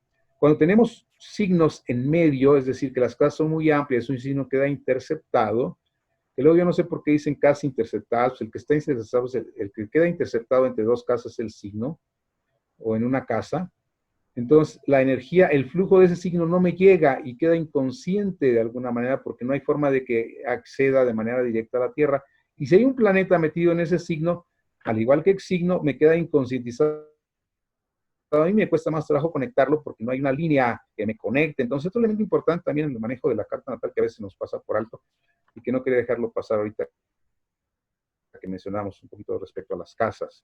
Bien, estos minutitos que me quedan voy a aprovecharlos para ver otros elementos que, si bien no son obvios dentro de la carta, también nos pueden decir muchas cosas, ¿bien? Y está relacionado con los aspectos, como decíamos, la teoría de aspectos es muy vasta, tiene muchísimas cosas que decirnos, y sí lo vamos a encontrar como elemento de la carta, pero no va a aparecer en todas las cartas, ¿sí? Vamos a ver. Y estos son lo que llamamos determinadores focales. Los determinadores focales son grandes configuraciones de aspectos que a veces aparecen en las cartas, no siempre. De igual manera en que no siempre nos va a aparecer por ahí todos todos estos elementos que hemos visto, que por cierto, en esta carta, si ustedes observan, aparecen elementos que no vimos. Por ejemplo, aparece aquí Zeus, aparece por acá Hermes, aparecen otros elementos que conocemos como planetas uranianos. Estos planetas uranianos, cuidado, no tienen una realidad física, no tienen una realidad objetiva. Pero bueno, ya salió este esquema y aparecen a veces, son como 7, 8 planetas uranianos. Los utiliza efectivamente la astrología uraniana. Aquí tenemos asteroides que ya vimos, tenemos a Quirón, tenemos los nodos, pero tenemos estos otros planetas o pseudoplanetas, puesto que no tienen realidad objetiva Y la astrología uraniana, que es otra escuela de astrología, maneja estos elementos que, como digo, no íbamos a llegar tan lejos o tan profundo en todo esto, simplemente es como una mención rápida de que se encuentren otras cosas, busquen la astrología uraniana para ver de qué se trata. Y esos planetas, Admetos, Zeus, Hermes, Vulcano, son como 7 planetas uranianos. Poseidón y demás, o sea, básicamente son los mismos nombres, simplemente con la contraparte griega. Fueron desarrollados por un astrólogo posterior a la Primera Guerra Mundial, a principios del siglo XX, que era un estudioso de la astrología y que en el tiempo de trinchera y en la Primera Guerra Mundial se dedicó a hacer observaciones de horóscopos y se daba cuenta de que de repente se le casaba un amigo, en una carta se enteraba que se había casado el amigo, veía el horóscopo, no encontraba forma de justificar que el amigo se hubiera casado, entonces inventó un planeta que se llamaba Cupido. Tenía conocimientos astronómicos, desarrolló una serie de órbitas hipotéticas para estos planetas, y después, pues, se han convertido en toda una escuela que se llama actualmente Escuela Uraniana de Astrología. Bien, y así como eso desarrolló todos estos otros planetas, y obviamente, ahora mencionan ellos que son planetas energéticos, en fin, son teorías, y la Escuela Uraniana los defiende, yo los conozco, pero no los he utilizado muy a fondo. O sea, ahí se los dejo como comentario. Por último, lo que decía aquí de las casas, aquí se observa, por ejemplo, en este caso Urano está interceptado, puesto que no hay casa, la casa 2 está en Capricornio, la casa 3 está en Piscis, está muy inclinado. ¿Por qué se inclinan así las casas? Se inclinan por la latitud. Entre más al norte o más al sur estemos nosotros de la Tierra, entre más al norte o al sur hayamos nacido, es más frecuente que se inclinen las casas hacia un lado, abriéndose por lo tanto al otro lado. En este caso el medio cielo y ascendente están casi a 60 grados.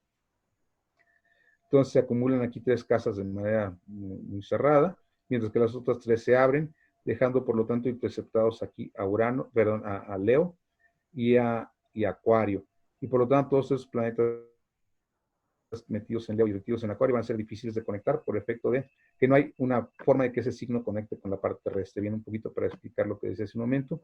Y volvemos a nuestro tema de los determinadores focales o grandes configuraciones de aspectos. Cuando aparecen 3 trinos seguidos, exactamente 120 grados, dándonos este gran trino, bueno, es una de las posibilidades que tenemos de encontrar como elemento de la carta. En ocasiones no aparecen todas las cartas, pero también existen los grandes trinos. Bien, así con estas configuraciones podemos tener un papalote, en donde tenemos al gran trino, pero aparte del gran trino tenemos una oposición que nos ayuda mucho a centrar ese trino. Con una es suficiente, que hay un montón, pero con una es suficiente.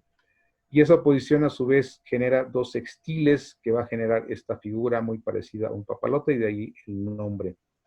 Y en este caso, por lo general nos tendemos hacia toda esta parte. Yo les recomiendo mucho, fíjense en esto, porque es el que está haciendo contrapeso a todo lo demás y va a ser muy importante en la interpretación de una carta de este tipo. Tenemos el papalote como otro elemento posible dentro de una carta natal. Tenemos también la T-cuadratura. Este es muy frecuente en las cartas natales. La T-cuadratura es un elemento muy importante y muy frecuente en las cartas natales, donde nos encontramos planetas en oposición con otros, y un tercer elemento con un triángulo sería suficiente. Aquí hay muchos, pero con un triángulo sería suficiente para mencionar una T-cuadratura. Y tenemos uno que está en cuadratura con los 2 que están en oposición y genera este efecto de T-cuadratura. Igual, siempre tenemos a analizar esto. Analicen la parte contraria, esta parte vacía, que es la que nos va a dar la clave de la T-cuadratura. Bien, ya metiendo un poquito en temas que van más allá de lo que estamos trabajando, pero ya concluyendo también con los elementos de las cartas natal. Estos, si bien no son todas las cartas, sí son también frecuentes encontrar algunos de estos. Algunos, no voy a poner todos los determinados focales, pero sí voy a poner algunos de los más relevantes y los más comunes. Tenemos la cruz cósmica, en la cual simplemente tenemos 2 oposiciones. En este caso forman una especie de X, pero ya se denomina cruz cósmica. Obviamente genera mucha tensión por efecto de que hay 2 oposiciones atravesando la carta. De hecho, aquí se pueden generar más aspectos que no quise poner precisamente para aislar estrictamente lo que es la cruz cósmica. Ahorita vamos a ver qué sucede con las grandes cruces cósmicas. Y lo que sucede es que se genera la gran cuadratura. Esto es, una cruz cósmica no implica una gran cuadratura, pero una gran cuadratura forzosamente implica una cruz cósmica. Entonces, si tenemos la gran cuadratura, es decir, 4 planetas alineados a 90 grados de distancia uno del otro a lo largo de toda la carta, nos va a generar 4 cuadraturas.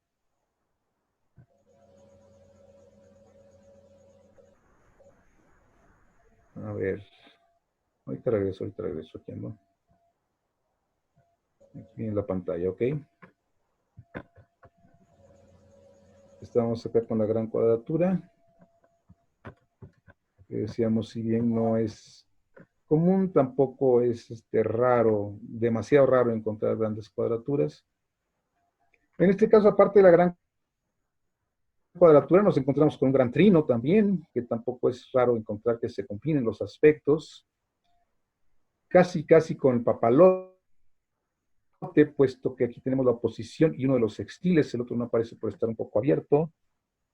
Y tenemos un elemento que a veces se pasa por alto también y que en algunos estudios hemos denominado oposición, una oposición con un trígono y un sextil que denominamos una especie de oposición fácil. La oposición genera tensión, pero el elemento o el planeta que está en sextil con uno y en trígono con el otro permite una salida fácil o más cómoda a la tensión generada por la oposición.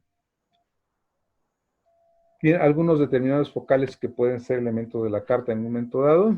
Vamos a concluir ya con un par más y damos espacio para preguntas también, para sus inquietudes. No, efectivamente, lo que pasa es que ya terminamos. Eso fue la última de las elementos de la carta que quería compartir con ustedes.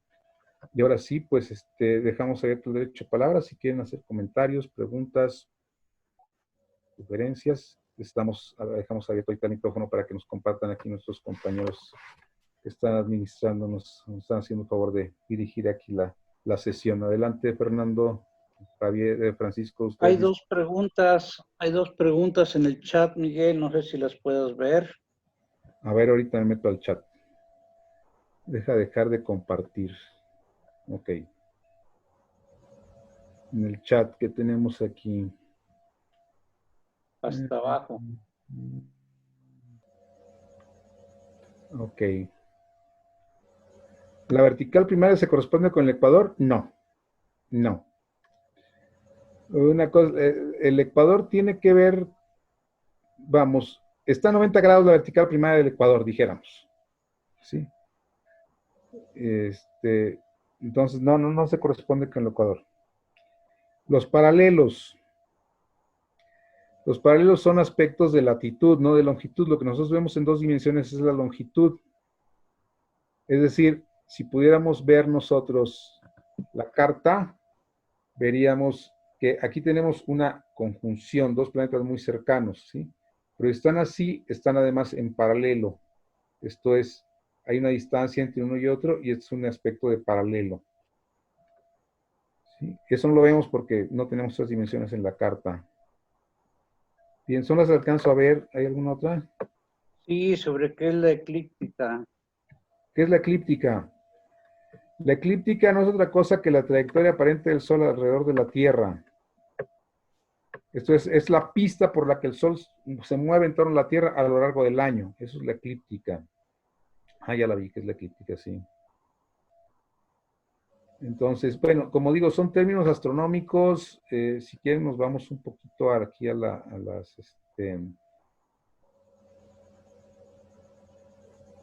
los gráficos que tenía. Voy a volver a compartir la pantalla, poner nuevamente los gráficos para ver un poquito de cómo funcionan estos planos, que hay inquietud. Vamos a ver, aquí tenemos tenemos que esta es la eclíptica y es la trayectoria aparente del Sol en torno a la Tierra. Es este círculo máximo. ¿Por qué se llama círculo máximo? Porque está dentro de la esfera, cualquier cosa cuyo plano cruce el centro es un círculo máximo. Entonces, este es el plano de la eclíptica, girando en torno, el Sol girando en torno a la Tierra, es la eclíptica. Vemos cómo la vertical primaria está a 90 grados del horizonte, perdón, del horizonte, no del ecuador. Aquí no tenemos el ecuador, eso lo podemos ver en la anterior, que sí aparece el ecuador, no, tampoco aparece el ecuador. Sería meter más círculos, ese es el problema, entre más círculos meta, más enredo va a ser todo esto. Pero aquí sí los tenemos todos, a ver, si gustan ubicarlos, por ejemplo, vamos a tratar de hacer algo con esto. Ok. Vamos a buscar la eclíptica en primer lugar. Para eso tenemos que ubicar primero el Sol. ¿Sí? El Sol ahorita está por la parte posterior, ya viene para acá. Está girando, está girando.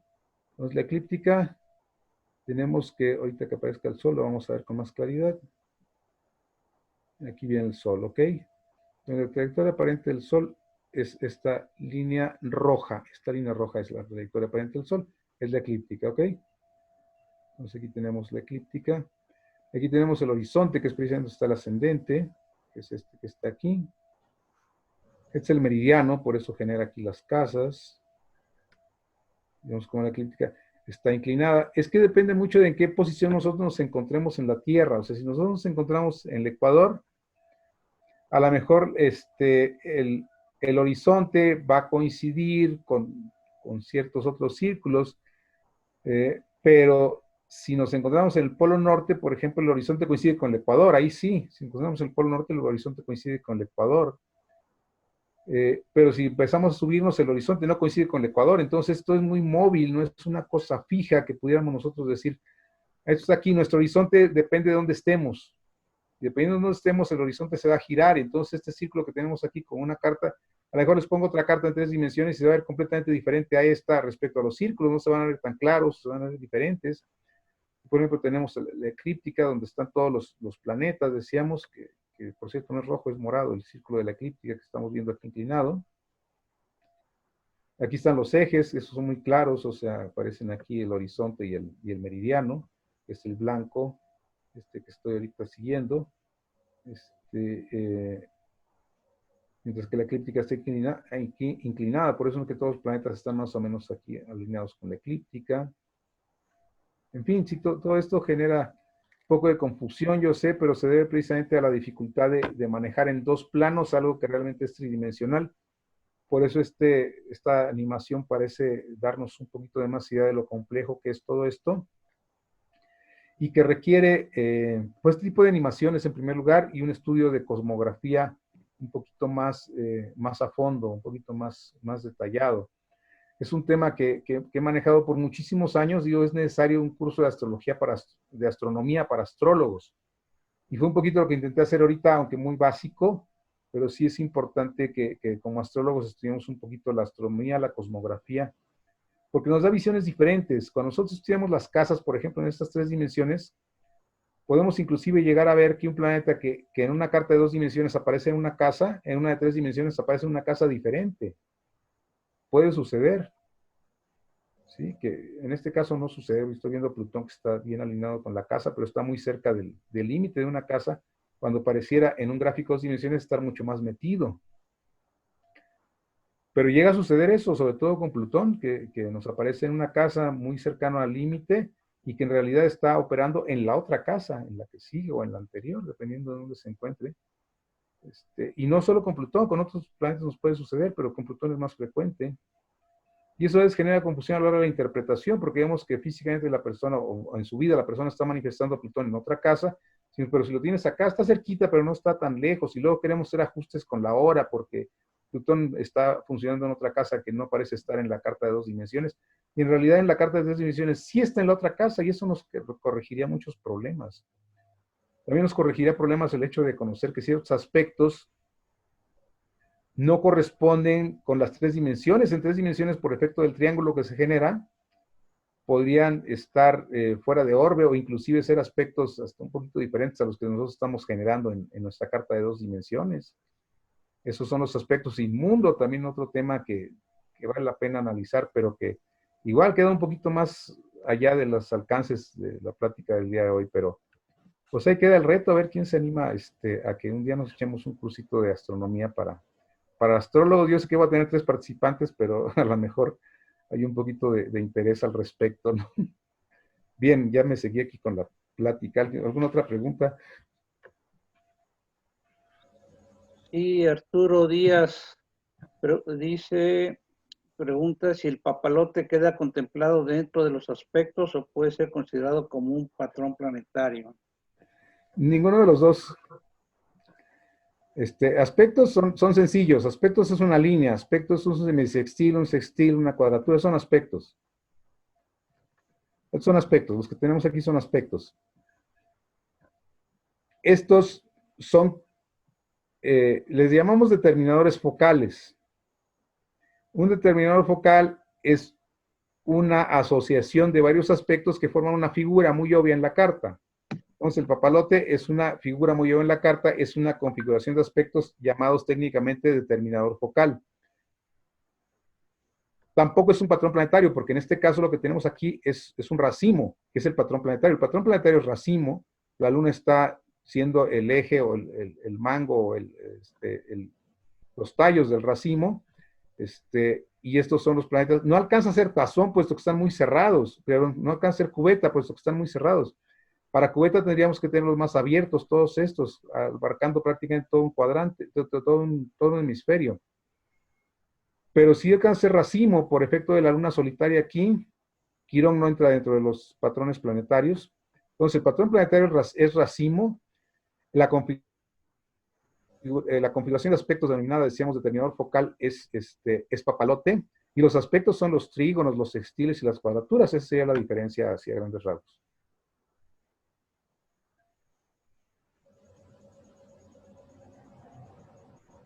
¿Algo más? Miguel, yo te hago una pregunta que frecuentemente me hacen, y sobre todo los que empiezan a estudiar astrología. ¿Cuál es la diferencia entre constelación y signos? Muy bien, muy interesante pregunta. Y como dices, muy frecuente también. Y a veces no solo los que empiezan, a veces también quienes no se han metido un poquito al tema astronómico generan este tipo de preguntas. Constelación. Si nosotros volteamos al cielo por la noche, vemos muchas estrellas. Digo, pero todos ustedes allá en un cielo limpio y bonito, como pueden tener por allá en algunos puntos de Veracruz. O aquí nosotros en el semidesierto también de repente podemos ver algunos puntos interesantes. En Ensenada, ya el cielo está precioso. Aquí siempre hay nubes. Sí, sí, ¿verdad? Aquí no, aquí estamos en el semidesierto. Entonces vemos muchas estrellas en el cielo. Las más brillantes sobresalen y luego vemos también espacios en donde no se ven muchas. Entonces los antiguos eligieron algunas estrellas e hicieron imágenes, hicieron líneas imaginarias entre ellas, dando origen a formas que ellos se imaginaron, que ellos se inventaron. Y entonces esa era su forma de entretenerse en la época, era su internet, era su Facebook, el cielo. Entonces en ese Facebook ellos veían figuras y esas figuras generaban mitos, generaban leyendas. Entonces en las noches, pues al calor de la fogata, ahí los niños escuchaban historias que iban haciendo identidad cultural, identidad social, identidad familiar, en donde las leyendas eran narradas en el cielo. Le decían, mira, esas estrellas ahí forman un alacrán, un escorpión, o esas estrellas acá es la cabeza de un toro, y mira, el ojo está en esa estrella brillante que está ahí, o en fin. Y entonces de ahí empezaban a salir las figuras, y empezaban a salir los mitos, y empezaban a salir las leyendas, y empezaban a salir los héroes, y todo se iba generando ahí en las estrellas. Eventualmente alcanzaron a observar que el Sol pasaba por una pista de estrellas a lo largo del año. Y esa pista de estrellas, ellos le denominaron zodiaco o ronda de animales.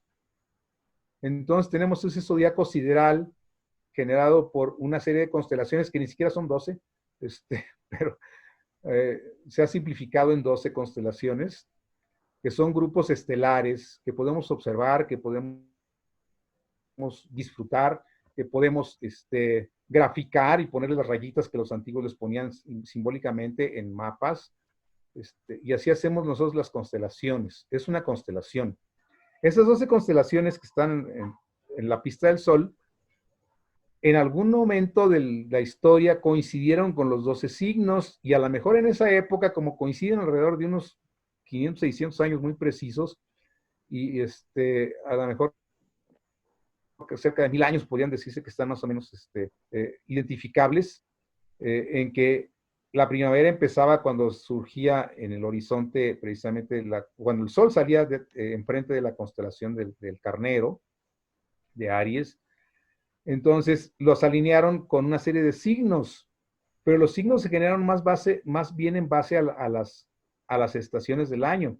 Es decir, cuando empieza la primavera, empieza el calor, en el hemisferio norte, empieza a brotar la semilla, empieza a resurgir la vida y todo eso. Y entonces dijeron, aquí afina bien con el signo de Aries. Si nosotros vemos el signo de Aries, nos representa esta flor naciendo, emergiendo, esa hierba que empieza a crecer y que la gravedad la empieza a curvar y entonces genera este simbolito de Aries, que también que son los cuernos del carnero y demás y la cabeza. Pero es ese rebrote de la naturaleza. Y entonces dijeron, aquí es Aries. Después, obviamente, ya la temporada de Tauro, posteriormente, ese esplendor y todo eso de la naturaleza y todo, pues empezaron a relacionarlo con esa parte del año y se fueron generando 12 periodos o 12 meses que funcionaban más bien como calendario para llevar el ciclo de las estaciones y fueron dando origen a los signos. En algún momento, como decíamos, las constelaciones y los signos coincidieron, pero a lo mejor en ese momento es cuando toman los nombres y se definen con el mismo nombre, el carnero o el Aries, el toro o Tauro. Pero las constelaciones son móviles debido al movimiento del eje de la Tierra, un movimiento del eje de la Tierra que va haciendo que cada 2000 años el Sol, el 21 de marzo, apunte a una constelación diferente. Y en este momento el Sol está apuntando entre la constelación de Piscis y la constelación de Acuario. Eso otro tema también, todo un gran tema ahí. Por lo tanto, se ha pasado ya el efecto de las constelaciones con los signos, se ha pasado cerca de 30 grados. Es decir, el 21 de marzo el Sol apunta a la constelación de los peces, empieza la constelación de los peces, no la constelación del Carnero. Pero el 21 de marzo para nosotros en Occidente, utilizando lo que llamamos zodiaco tropical, el 21 de marzo sigue entrando el signo de Aries. Entonces, hay escuelas de astrología que utilizan el zodiaco sideral, hay escuelas de astrología que utilizan el zodiaco tropical, que es como la nuestra, donde decimos el 21 de marzo empieza Aries, siempre. Aunque en realidad físicamente el Sol se encuentra enfrente de la constelación de Piscis en ese momento. Entonces, la diferencia es que unos son grupos de estrellas y los otros son sectores imaginarios que nosotros no podemos medir, bueno, sí podemos medir, pero no podemos observar físicamente. No podemos decir en el cielo nocturno, mira, aquí empieza Aries, aquí termina Aries. No podemos hacerlo. Podemos decir, aquí empieza la constelación del Carnero, estas son sus estrellas, aquí termina la constelación del Carnero. Eso sí podemos hacerlo. Entonces, mientras uno es un zodíaco intelectual, un zodíaco simbólico, el otro es un zodíaco físico, es un zodíaco real, es un zodíaco de estrellas. Dos zodíacos, dos visiones, dos interpretaciones diferentes. En ocasiones buscamos cómo complementarlas, cómo hacerlas afinar, y hablamos de una astrología sideral, o en ocasiones nos peleamos un punto de vista con el otro, como acostumbramos a hacer los seres humanos. En ocasiones tratamos de ajustarlo un poquito más a una realidad de constelaciones diferente a la que conocieron los antiguos, porque las constelaciones que nosotros manejamos son diferentes a las que manejan los antiguos. Otro tema histórico que también sería importante aclarar, porque en algún punto alrededor de principios, mediados del siglo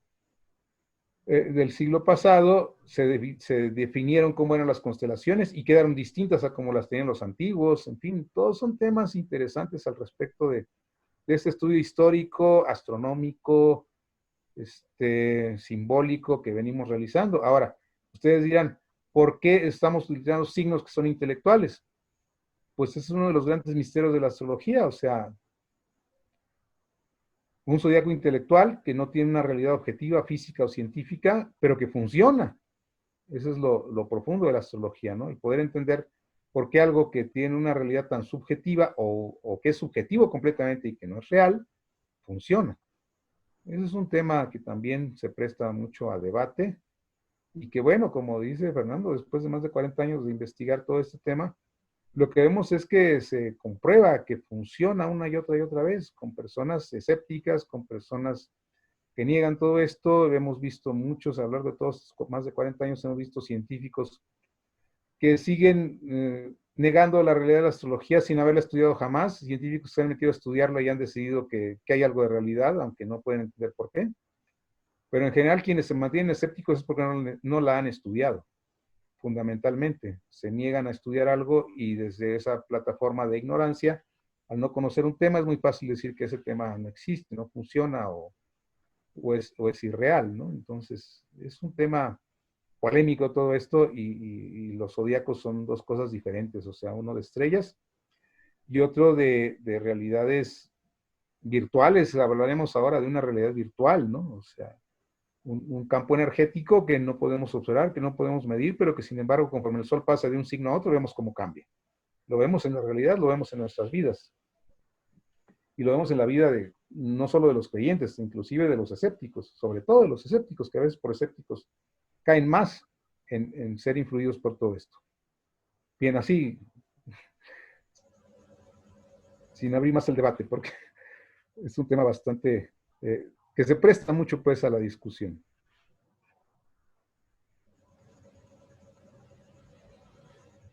¿Tenemos algo más por ahí? Podríamos decir, Miguel, que los signos son arquetipos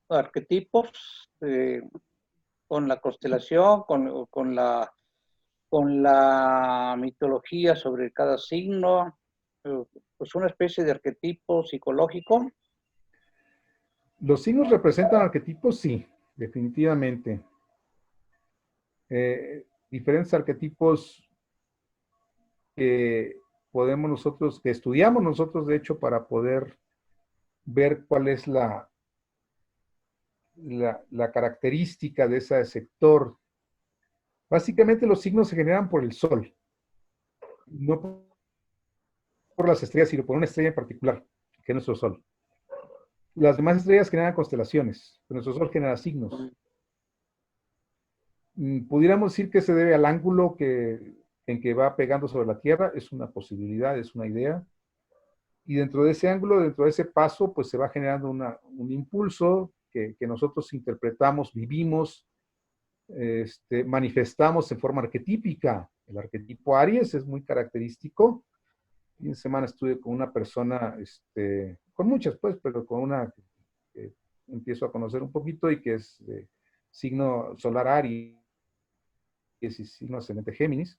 Y fue muy, muy interesante observarla y ver cómo reacciona su Aries sin saber nada de astrología, o sea, cómo vive el arquetipo Aries en muchos sentidos, cómo ante una situación compleja reacciona en forma ariana, o sea, se molesta, se enoja.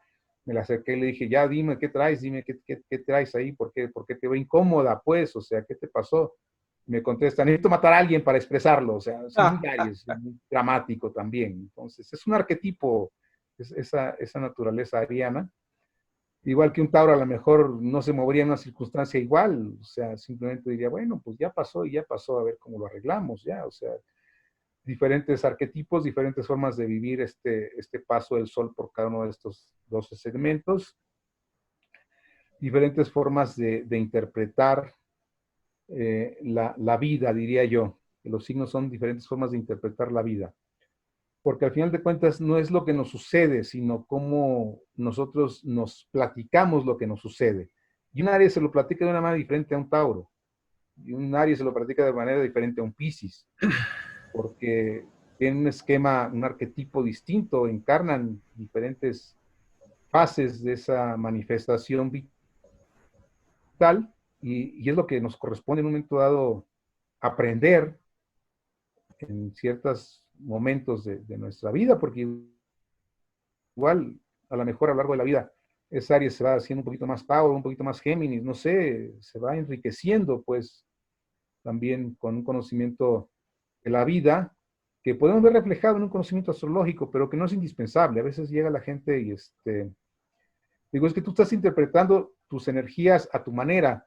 No sabes astrología, pero la estás viviendo, de alguna forma la estás viviendo y estás interpretando tu arquetipo de maneras específicas en base a lo que tienes ahí marcado.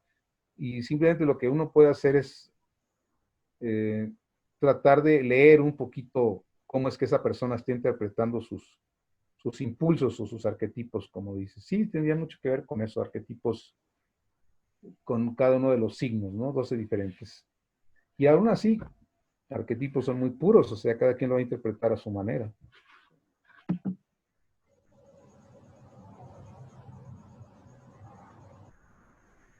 ¿Algo más que tengamos por ahí? Tengo una pregunta, Ruth. Adelante, Ruth. Bueno, dos. Bueno, mencionaba, bueno, muchas gracias, profesor Miguel Aranda, por la presentación. Y una pregunta sobre, mencionaba usted que dos signos, cuando abarca una casa, no llega la energía a la tierra, algo así entendí. Y la otra, sí, y la otra era, mencionaba sobre la T cuadratura, el poner atención del lado opuesto donde no haya planetas, no tanto donde estén proyectados los planetas, sino del lado opuesto poner más atención. ¿Ahí en qué sentido se refería, maestro? Profesor. Mira, aquí tenemos la gráfica que yo decía de un signo interceptado. Sí. Un signo que quedó sin línea, dijéramos así. Gráficamente un signo que no tiene rayita. Capricornio tiene aquí la raya de la casa 2, Piscis tiene la raya de la casa 13. Aquí está la Tierra y así es como estos signos alcanzan a conectar con la parte terrestre. Y la parte terrestre en este caso no es la Tierra, no es el planeta, soy yo. ¿Sí? O sea, ¿cómo conecto yo con Capricornio? ¿Cómo conecto con Piscis? Tengo vías para conectar con estos dos signos. Al final de cuentas, todos los signos conectan con una parte mía. Obviamente aquí yo conecto Capricornio con un tema valoral, porque es la casa 2. Conecto Piscis con un tema comunicativo, porque es la casa 3. Entonces mi comunicación va a ser al estilo Piscis y mis valores van a ser al estilo Capricornio. Pero ¿qué pasa con Acuario? ¿Cómo conecto Acuario? No tengo casa en Acuario, no tengo rayita en Acuario. Gráficamente no tengo una raya aquí que me conecte. ¿Cómo conecto Acuario? No puedo. Me va a costar mucho trabajo conectar con ese impulso Acuario. Tengo una experiencia personal en mi vida. Personalmente yo no tengo ese tipo de signos interceptados, pero tengo un hermano que sí los tiene. Y ese hermano tiene interceptados tiene interceptados a Aries y a Libra. Bien. Interceptados Aries y Libra, de todos los hermanos fue el más peleonero de todos. De alguna manera no encontraba cómo conectar con esa parte Aries. Entonces él necesitaba de la pelea, de la confrontación, del pleito, para poder entender un poquito ese Aries. Entonces se conectaba de maneras muy, dijéramos, poco finas con la parte Aries. Y me llama la atención porque personalmente yo tengo el ascendente en Aries, entonces yo necesitaba pelearme para autoafirmarme como Aries.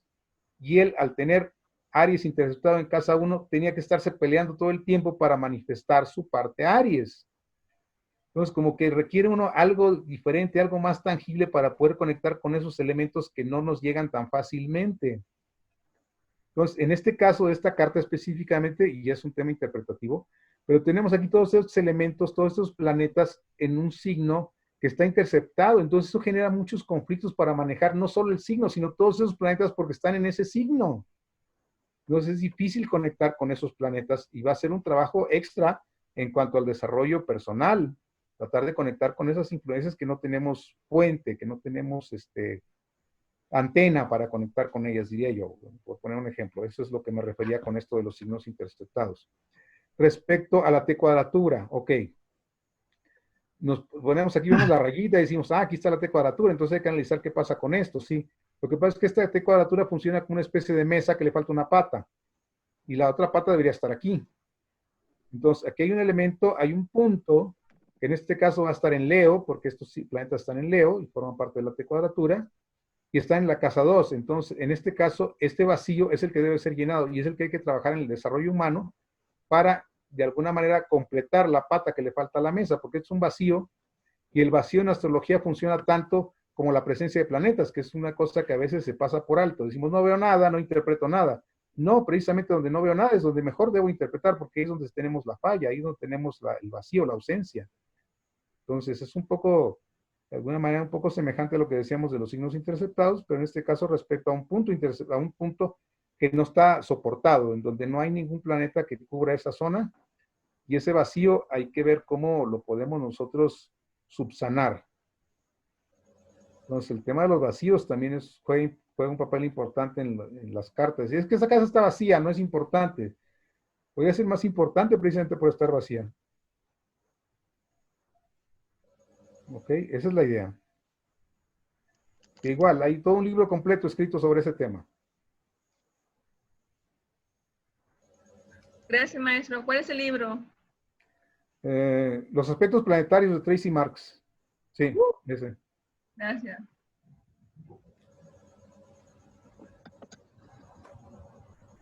Que originalmente se generó como un libro de T cuadraturas. En su versión original, hace muchos años, era cómo manejar tu cuadratura en T. Después ya se tradujo y ya se amplió y se convirtió en esos aspectos planetarios.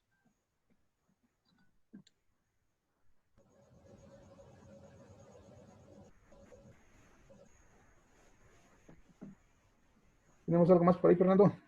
Yo creo que ya nada más, ya no hay más preguntas. Y pues agradecerte, Miguel, de parte de todos los compañeros profesores, porque fue una excelente clase. Agradecerle a todos los que asistieron. Si puedes quitar la presentación para ver la cara de todos, por favor. Y comentarles que pues estamos haciendo este esfuerzo para poder pues continuar con el estudio de la astrología. Ahorita por este medio, al fin y al cabo, la astrología es uraniana y este es un sistema uraniano y está funcionando. Y me han preguntado sobre los donativos.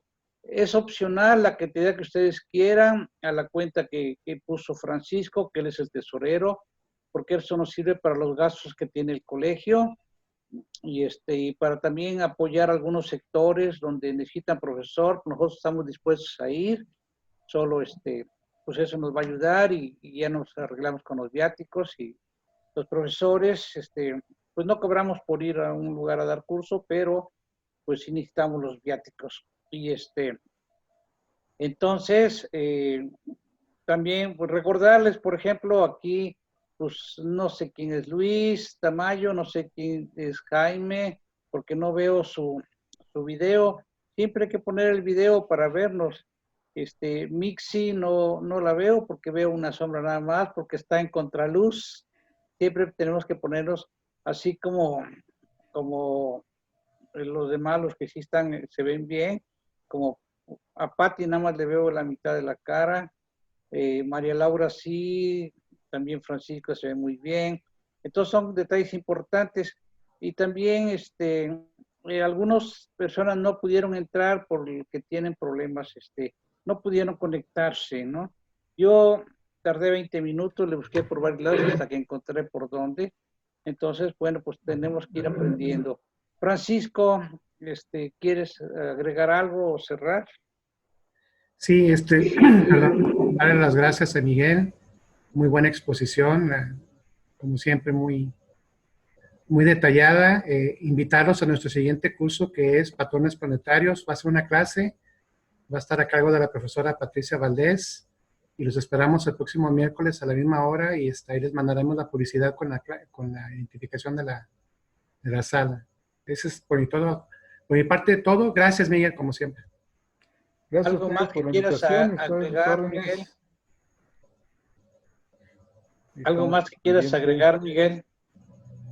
Pues agradecer a todos y a todas su participación, su paciencia, sus preguntas. Ahora tuvimos algunos detalles técnicos por aquí, al final se pudo arreglar más o menos todo bien.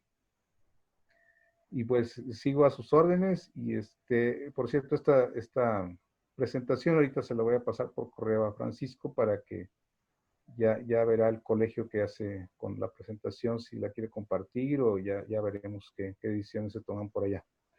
Muy bien, pues gracias y buenas tardes aquí en México. Que disfruten el resto del día, lo que nos queda por ahí. Síganse cuidando. Nos vemos. Nuestro saludo de sana distancia, Pax.